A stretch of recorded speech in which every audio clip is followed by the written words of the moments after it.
Hi, everyone. I'm Michelle Pacansky-Brock, your host for today's Can Innovate session. We're so glad to have you here. We have a Canvas combo session for you, which is a really great way to get more info in a short period of time. So in today's Canvas combo, you're going to hear two 15-minute presentations, each about a separate or different topic. Our first presenter will be Maritez Apigo. And Maritez is an instructional designer and English professor at Contra Costa College.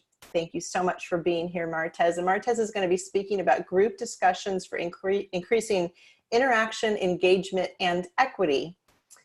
After Maritez's 15-minute presentation, we'll go to 5 minutes of Q&A with Maritez. So please feel free to put your questions for her in the Q&A area as she speaks.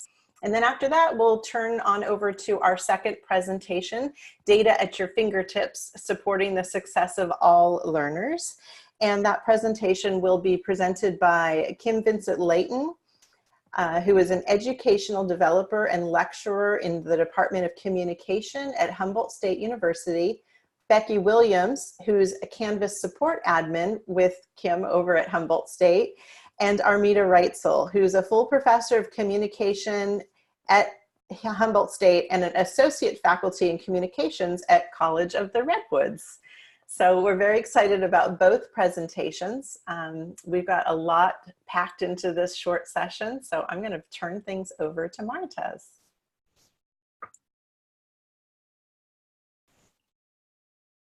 And, oh, there we go. There we go. Thank you, Michelle. Hello and welcome, everyone. I'm excited to have you all join me this afternoon for this session where I will share with you how I use Canvas group discussions for increasing interaction, engagement, and equity. My name is Maritez Apigo, and I'm an instructional designer and English professor at Contra Costa College. My email and Twitter handle are at the bottom. Canvas whole class discussions can be clunky, long, and overwhelming. Students need to scroll down in order to follow the conversations. It's difficult to locate particular posts to reference, and currently Canvas discussions do not allow us to tag people. There are multiple conversations going on at once, with some threads having many replies and other threads with only a single reply or none at all. Often, one or two students tend to dominate the discussion, while the majority of students participate minimally, posting their initial reply and their required 2 replies, and then leave the discussion.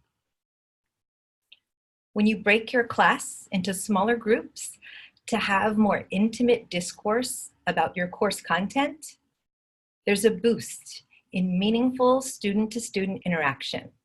And I will show you an example of this in a few moments. Students experience a deeper engagement in the content by focusing on the replies of 3 to 5 students instead of 30 or 40. Students in my online classes reply to all of their group members instead of choosing only a couple of students in the entire class. Therefore, it fosters a strong sense of community and connection, especially when the group discussions are sustained over several weeks. Strengthening that sense of community and humanizing online learning are equity-minded practices.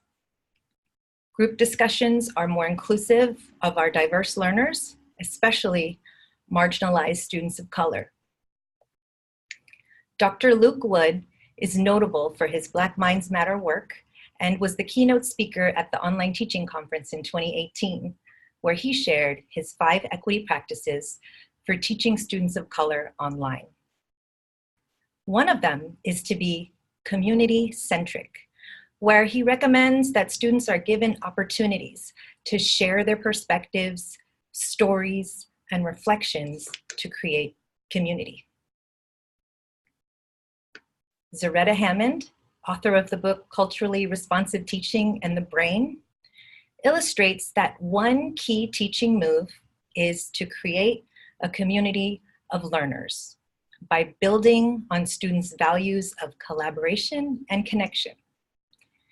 This creates intellectual safety and reduces stereotype threat. The community building and equity practices that Dr. Wood and Zaretta Hammond are alluding to happen much better in small groups where relationships between students can form. On my mid-semester anonymous student feedback survey, I asked them what they like about the class, what's working out for them, and what they think I should continue. My students love my group discussions. Here are a few of their responses. I really liked the book club discussions. I think this really helps students engage and learn different perspectives and thoughts on the class material.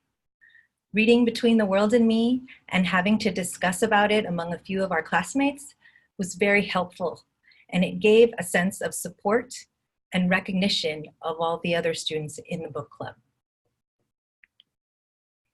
I enjoyed the discussions because they gave me an opportunity to really understand other people's point of view on different topics. The discussions helped me with my communication skills because I had to respond to my classmates. Group discussion is the best part that I recommend continuing.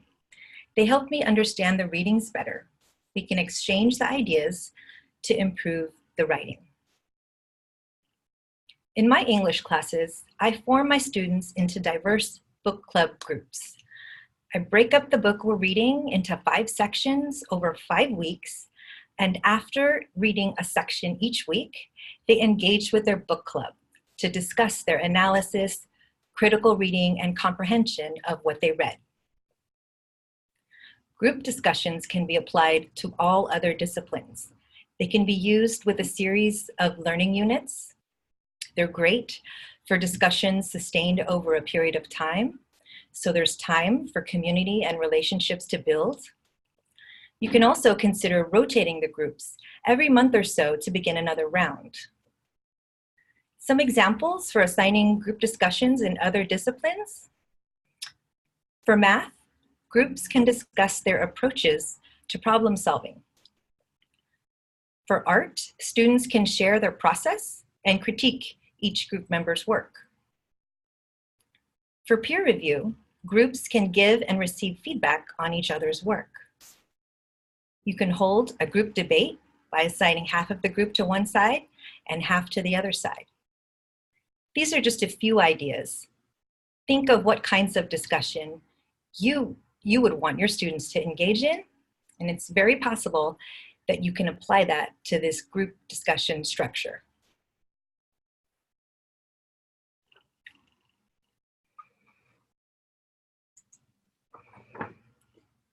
Before my students participate in their first book club discussion, this is my scaffolding, or how I set them up for success using a Canvas page.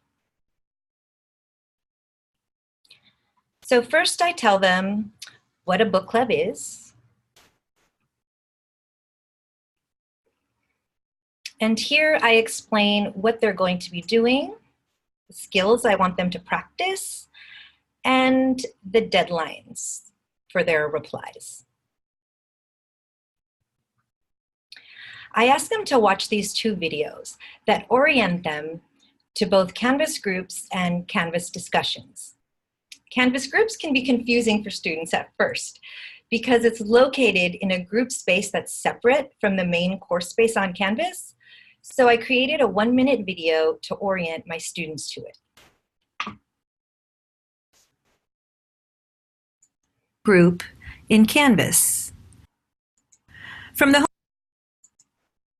Hello students, it's Professor Apigo. In this video, I will show you how to access your group in Canvas. From the homepage of the course, you can access your group either from the groups icon in the global navigation menu or from the right margin under the course groups section. In this example, my group name is Sutter's Ford, so I'm going to go ahead and click on the name of my group. Now you have entered your group space, which is a separate area from the main Canvas course. Only you, your group members, and the professor have access to this group space. Other students in the class do not. The two areas that I'm going to show you are people and discussions.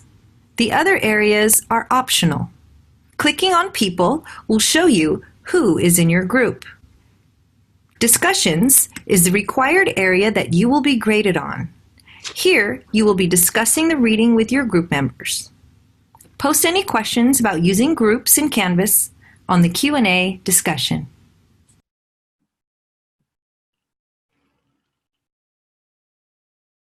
The second video on this page is a Canvas tutorial showing my students how to participate in Canvas discussions as a resource in case they're new to them. This is an example of one of my book club discussions. The prompt for the initial reply asks students to connect the reading to their own lives.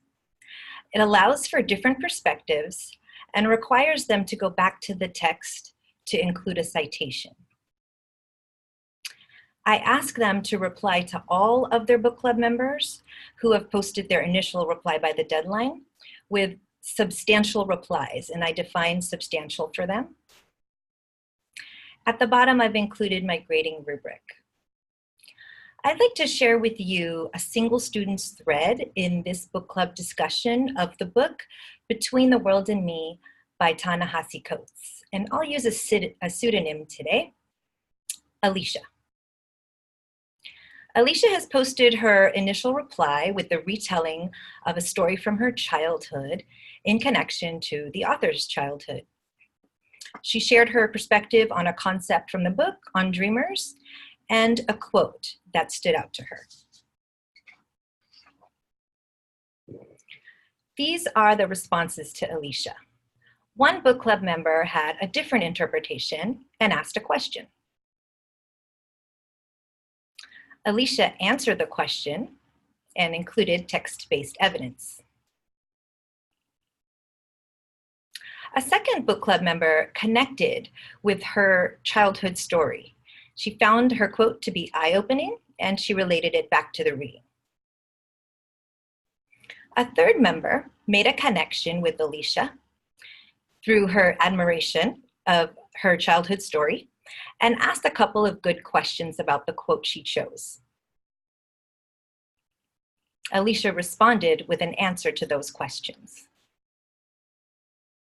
A fourth book club member related to Alicia and expressed empathy for the childhood experience that Alicia shared.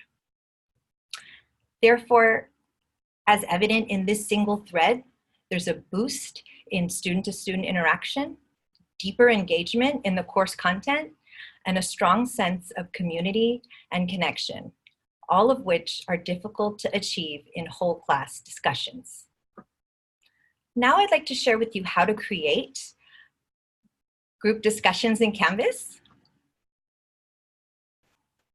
Begin by setting up your groups, and this happens in people. I typically form groups of 4 or 5. Canvas has options that will allow you to randomly or manually assign students to groups, an option that will allow students to self-sign up, and an option for assigning a group leader. For my book clubs, I set the groups manually because I want to ensure diversity in each group by skill level, ability, gender, race, and ethnicity. I don't allow self-sign up, and I don't have a need for group leaders in this activity. I've provided a link for you at the bottom of the Can Innovate session resource page to a 5-minute Canvas tutorial video for instructors entitled Groups Overview, which will walk you through the steps and the options available for setting up your groups. After you have your group set up, you can make a discussion, a group discussion in Canvas. In the edit view, you simply check the box that states this is a group discussion and select which group set you would like to assign it to. After you click save, then you will see that each group has its own conversation for this topic. You can click on each group to view their conversation, and you can grade each individual student's replies in the Canvas Speed Grader.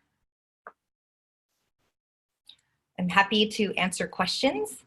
And if you have a great idea for how you could use Canvas group discussions in your courses, please let us know in the chat. Thank you.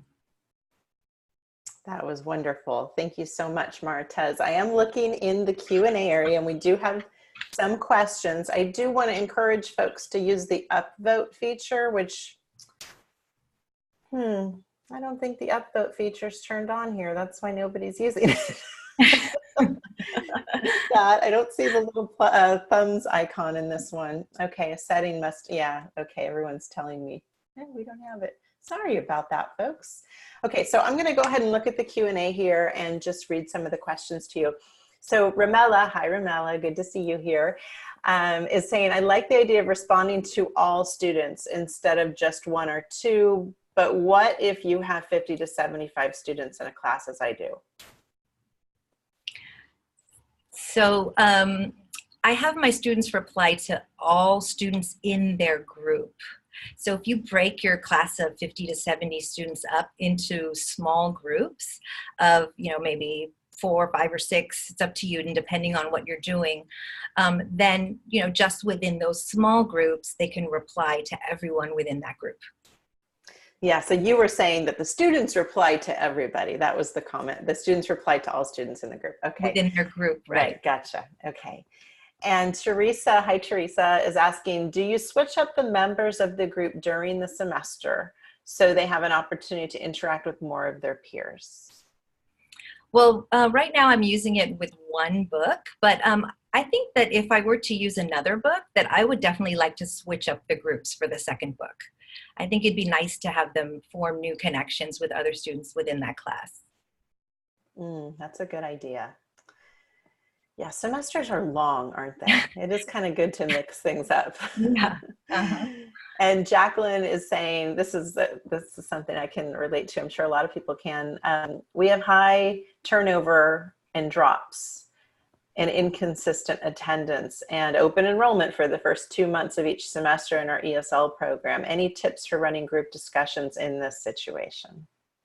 So if you have, to anticipate drops, I would recommend going with a little bit larger groups, maybe 6, so that if you start with a group of 3 or 4, your group might disappear altogether, or you might have one student left with nobody.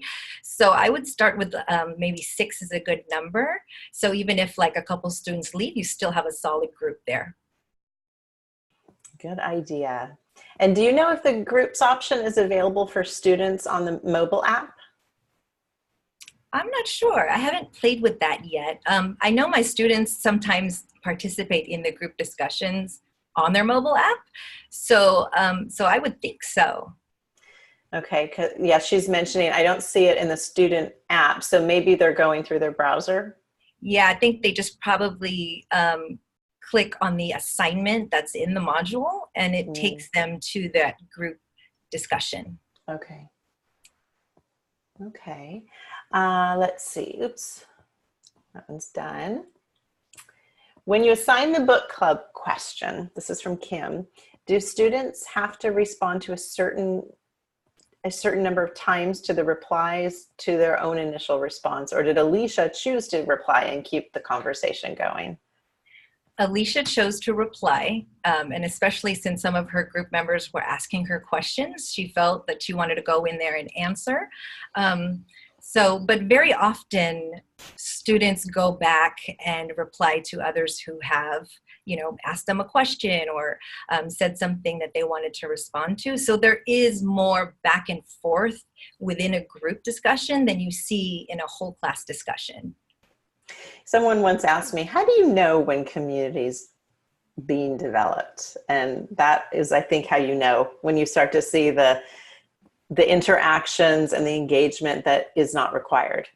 Exactly. Yeah. Mm-hmm. Any tips for motivating students to not wait until the last hour before a discussion is due?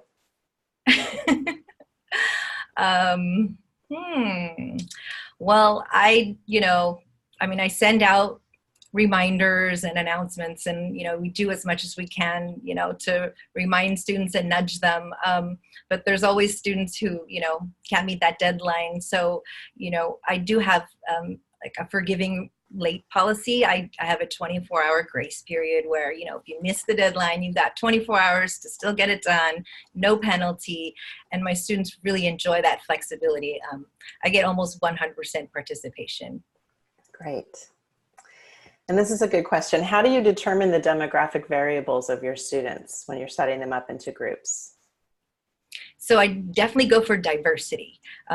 And so, you know, in my week 1 survey that I give my students, I find out a lot of information about them through that. And in week 1, we're all meeting each other on Flipgrid, so I can see and hear who they are. And, you know, I get a sense of their English language ability and everything in that first week. I learned so much about them. And by the time they start these group discussions, it's week 4. So we've already been kind of working together for a few weeks before they're moved into groups.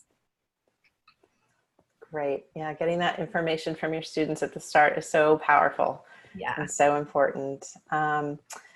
Okay, so let's see. One more question, and then we're gonna move over to our next presentation. Okay. Let's see. So with creating groups, is there just one main discussion page? Then each group will have their own threads? How does that work? Well, when you set it up, you only have to set it up once, and then Canvas automatically pushes it to each group. You know, when you check the box that says this is a group discussion, Canvas will automatically kind of separate it out to each group. Okay, great. Mm-hmm. All right. Thank you so much. There are more questions here. If we have time later, we'll loop back to them, but I'm gonna guess we're probably not, because we do have another great presentation coming up. Thank you, Martez. That was wonderful. I'm gonna turn things over to Kim and Becky and Armida now.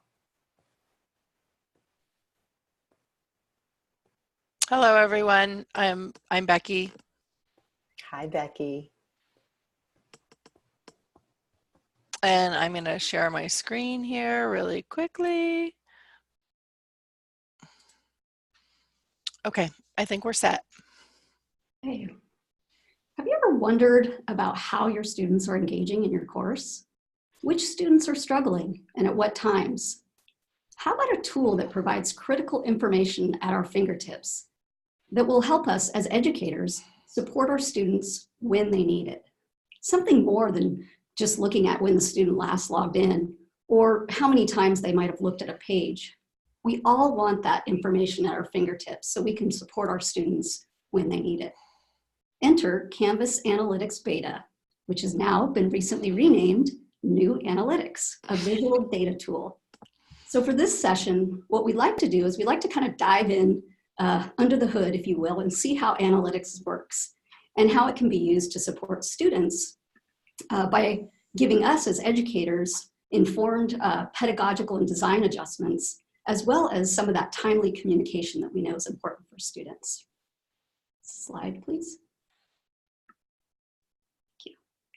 So I teach a blended course, and I've used New Analytics to look at things like my course content being relevant to my students. Are they actually using the resources that I put in the course?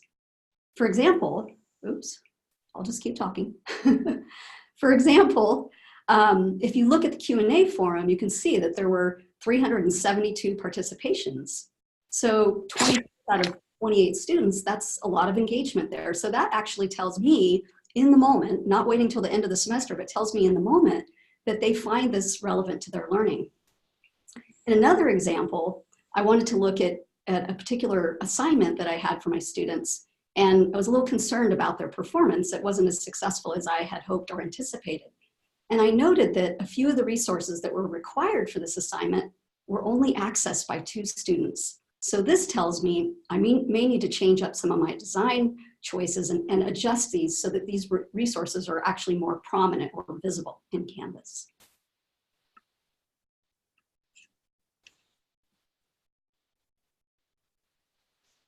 Okay, so what's next? I'm Armida Reitzel, and as a professor of communication, I'm very interested in the engagement of my students. Are they looking at things? Are they being active online? Do I need to contact them? And I teach both face-to-face courses and a totally online course. So this information really is vital to me. So I can look at kind of the course grade to one side, but then I can go over and look at the weekly online activity.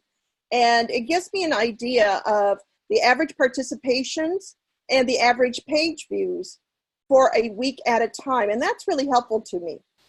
Next slide.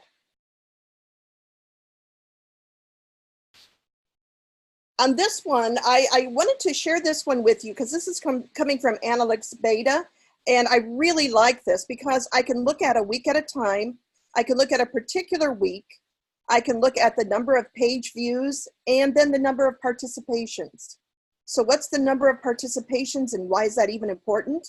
Well, as somebody who's really concerned about the success of my students, I want to make sure that students are doing what they need to do.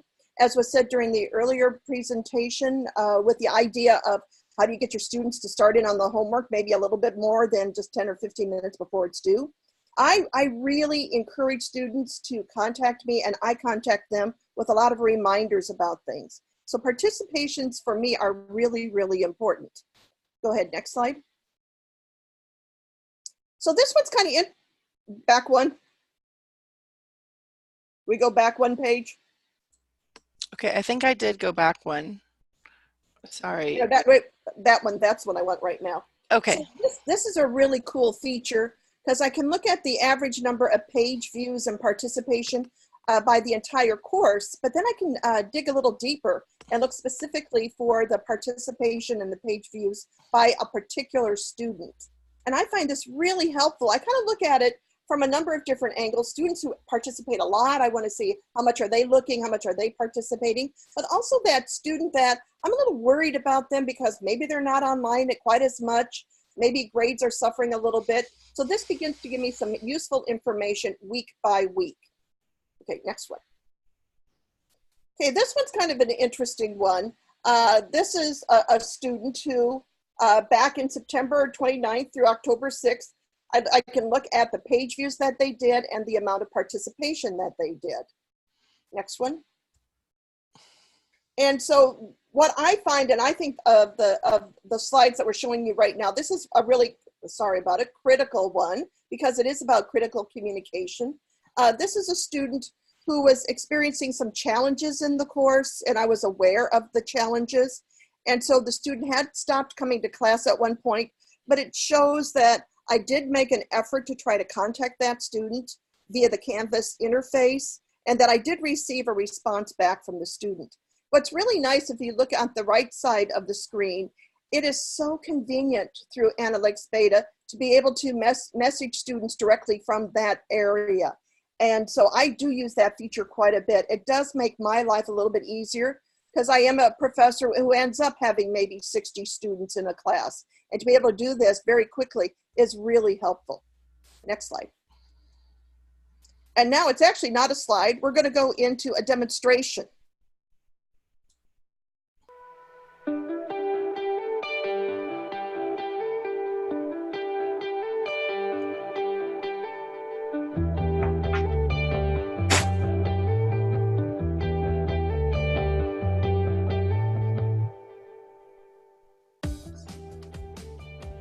As a professor at HSU, I am concerned about my students' success. I would go to Canvas to see when the last activity was that my students engaged in and what the total activity was that they engaged in. But there was a lot of information that I really wanted to get to improve my communication with my students and to get them engaged with the class. So thank goodness we have Analytics Beta. Analytics Beta is a wonderful new Canvas innovation that I'm going to be using quite a bit as an instructor. It talks about the course grade and gives me a lot more information very quickly than I could have gotten in the past. And in addition to the course grade, I can also look at weekly online activity by my students. Looking back at course grade for a moment, I can do an overall view of all of the different assignments. So for example, my students did quite well on the chapters 13, 14, and 15 shoutouts, but I'm concerned about their progress in maybe some of the other assignments. For example, informative speech number 1. I can click on this and very quickly I'm able to see how many submissions were late and how many were missing. So I can, if I want to have communication with my students, and of course I will, I can click on late submissions, find out who the 2 students were very, very quickly, and send them both emails blind carbon copied so they don't see the other person getting the email, and be in communication with them about their performance and the fact that they got their assignment in late. In addition, I can also look at a student who did not turn the assignment in. I can find out who that is, and again, very quickly email that particular individual. This is a wonderful feature that's going to make it easier for professors to be in contact with their students. In addition to the course grade, I can look at weekly online activity. So for example, I can click on the average page views and see who looked at pages, how many times they viewed pages, and this is important information for me. I can click on a student and it shows me the kind of grade they're getting. I can look at their weekly activity and also even look at communication. This shows that there were 7 instructor messages sent to this particular student. I appreciate this because it gives me information about, do I need to do more for my students? Do I need to get them engaged? When was the last time that they were on Canvas? What pages are useful? Which ones are they not looking at? That can inform me as I do my design. So Analytics Beta really rocks. Thanks.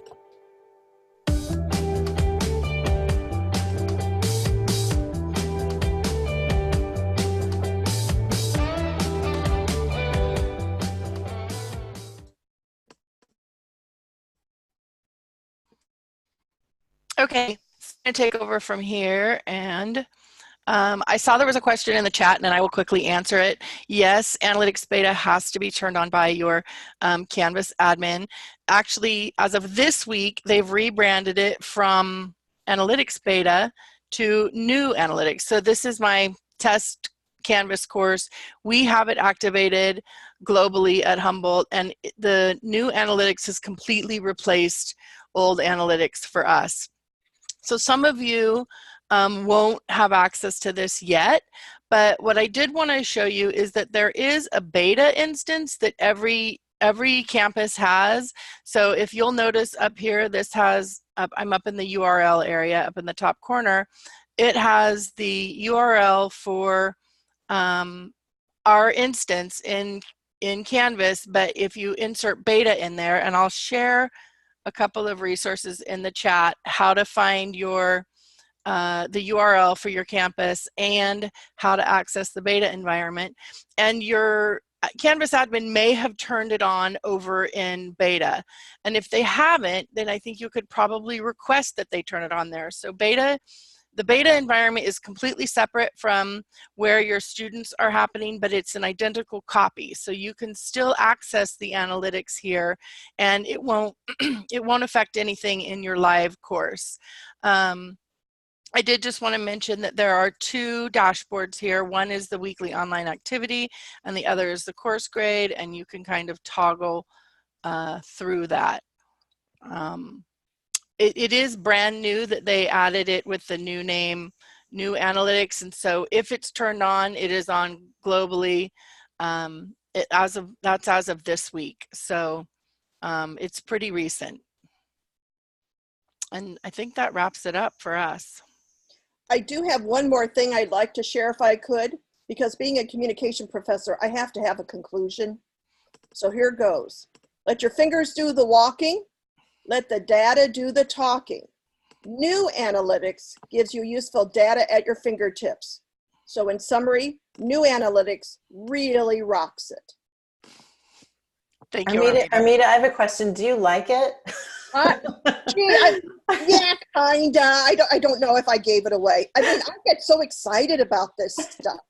I must be a data nerd or something. But what's really cool for me is I'm able to take that information, I really reflect on it. And then I'm able to think about what could I do differently next time, what's working, or sometimes I'm pleasantly surprised, wow, that worked better than I thought it would. And so that's always a treat when that happens. But yeah, I do get excited about it. I'm so glad you said that, because oftentimes we don't think about that. We always just think about like finding the problems, but anytime you do collect data, whether it's qualitative, open-ended data from students or the quantitative data like we're seeing in analytics, we learn stuff, and they can be wonderful surprises. It's not always bad stuff, folks. Like a holiday whenever I get in there. It really is. Yeah. Well, thank you for that presentation. We do have some questions, so let me take a peek at our list here. And Maritez, I just wanted to say that if you are interested in jumping into the Q&A, there are some questions that we did not respond to from your session at the top. And you're welcome to type answers in there as I converse with the other presenters. I think that should work fine for you, but I just wanted to let you know and give you that option. Let's see. So first of all, someone asked about it working on mobile. Do you know what that experience is like? It's an LTI, so I assume it is not working on mobile at all. It's a third-party tool. I haven't actually tested it because it's just this week that they installed it as a button on that homepage, but I would assume not. Okay. And I have a Canvas admin here who's asking, how does a Canvas admin add it? I cannot see where to enable it. Do we have that resource available? It's one of the feature options, and you may have to contact your CSM to have it turned on. I believe we did because we were early adopters, but now that it's available globally, I think it's just a feature option.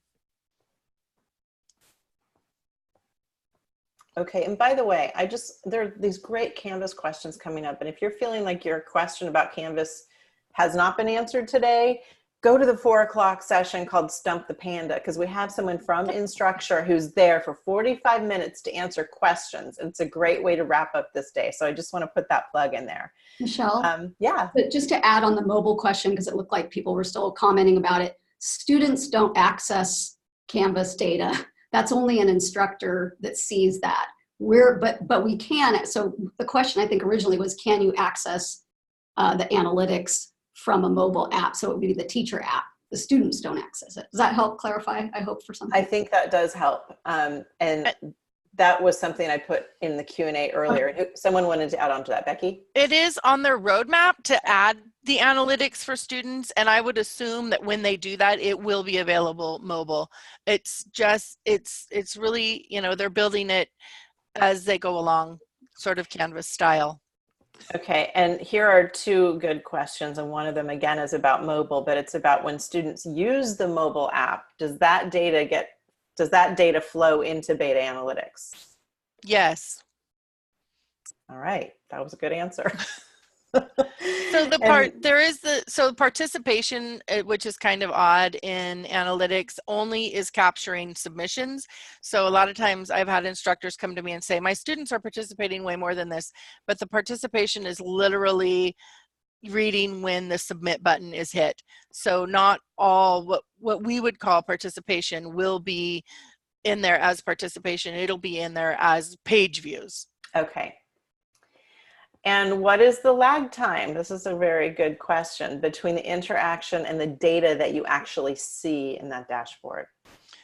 So there is a lag. I'm just looking at mine that I just was in there, and it says it was loaded. It displays for you in the top corner of the dashboard, and it says it was loaded as of October 24th at 1:09 p.m. So in general, it loads once a day. And it tells you how old it is. So it is not instant. And that's important. Yeah. As a professor, that's one thing I wish that were a little bit more timely, because when I look at the summaries, it's for a week. So I may be well into a week and I'm getting no data of something that might have happened just a couple of days earlier. And of course, that's what I want to know, because I want to know everything like right now. So that's a little challenging, but it's really good to look at week by week. It gives you that kind of picture. And since a lot of us do things by modules, week by week, that is useful information. Yeah, hopefully we'll see that lag time improve. So we had this I think this was the first question that went in. So let me loop back to this one. I hope it still makes sense. What does the Canvas Analytics participation number when it shows something between 0 and 1. How is that calculated? That was go I think ahead, that's Becky. what I was just speaking about, is that that number is literally submissions. So if you have an assignment submission that happens during that week, they're going to have a single participation. So participation is not the same thing we think of as participation. Okay. Okay. And can we get analytics on whether students click on external links within a Canvas page? No, it's strictly page views at this point. But that's a good idea. We should ask them for that. So you mentioned the page views. That is a good idea. Can we determine which pages the students have viewed? Armida, do you want to take that? Yeah, you can, and that's really, really helpful because you can zero in per class or per student to see which pages they have looked at. And I find that really useful information. If students are not really spending a lot of time or doing a lot of page views of a particular assignment, that helps me better understand why they're doing what they're doing, or the fact maybe I need to send more reminders in. So it can help with communication as well. And can you explain again how you move from identifying a problem to communicating with the student? Does it sort at all levels of performance and participation?